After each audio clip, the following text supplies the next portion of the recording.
Hello दोस्तों, स्वागत है आपका हमारे चैनल में। आज मैं आपको हनुमान जी की एक ऐसी गुप्त साधना बताने जा रहा हूं जो शायद किसी को पता हो। इस साधना के जरिए आप हनुमान जी की कृपा प्राप्त कर सकते हैं, उनके दर्शन प्राप्त कर सकते हैं।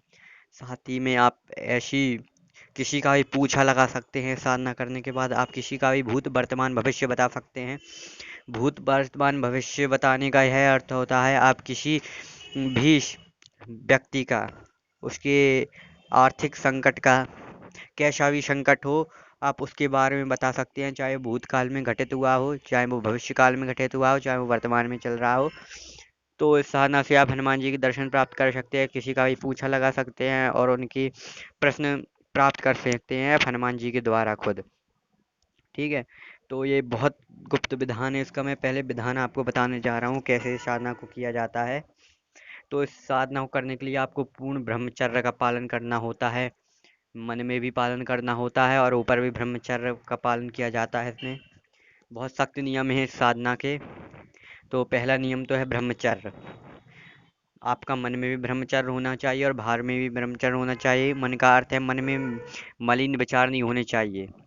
मन में हमेशा राम नाम और ऊपर भी हमेशा राम नाम होने चाहिए साधना के अंदर। आप कभी भी उल्टे विचार नहीं सोचते हैं। अगर रह सके तो मौन धारण कर लीजिएगा इस साधना में, क्योंकि ये बहुत उग्र साधना है। हनुमान जी की कह सकें तो बहुत गुप्त साधना है।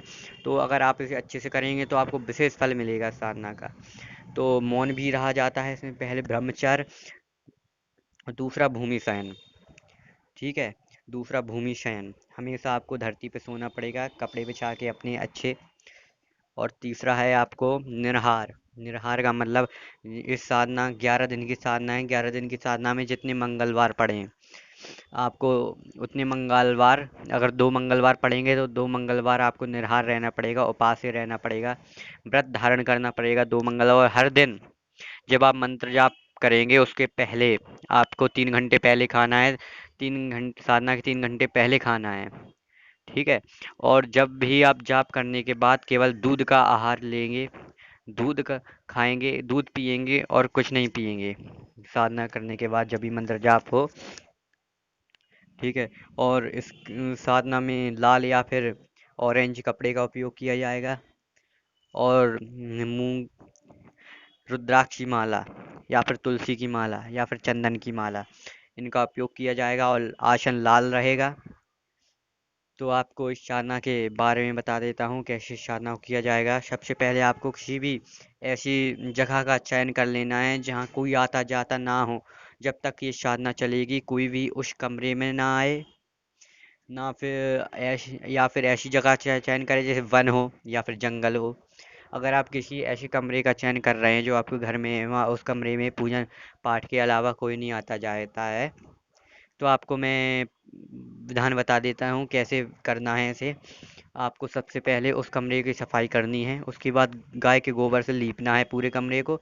उसके बाद आपको क्या करना है, लकड़ी का बाजोड़ बिछाना है, उस पर लाल कपड़ा बिछाना है और उस पर राम भगवान और हनुमान जी की फ़ोटो रखनी है। और उस पर फिर क्या करना है आपको, आपको बिछाने हैं तांबे की प्लेट बड़ी, और उसमें रक्त चंदन जो लाल चंदन होता है उससे हनुमान जी की प्रतिमा बनानी है। अगर आपके पास वैसा चंदन है, लक अगर आपके पास पीला चंदन है तो पीले चंदन से भी आप प्रतिमा बना सकते हैं, जैसी भी प्रतिमा बन जाए आपसे। अगर खड़ी ना हो तो तांबे पे लेटी प्रतिमा बने। अगर जैसी भी प्रतिमा हो, एक, अगर आपकी सही ना बन पाए तो आप केवल सादा प्रतिमा बना दें। ठीक है।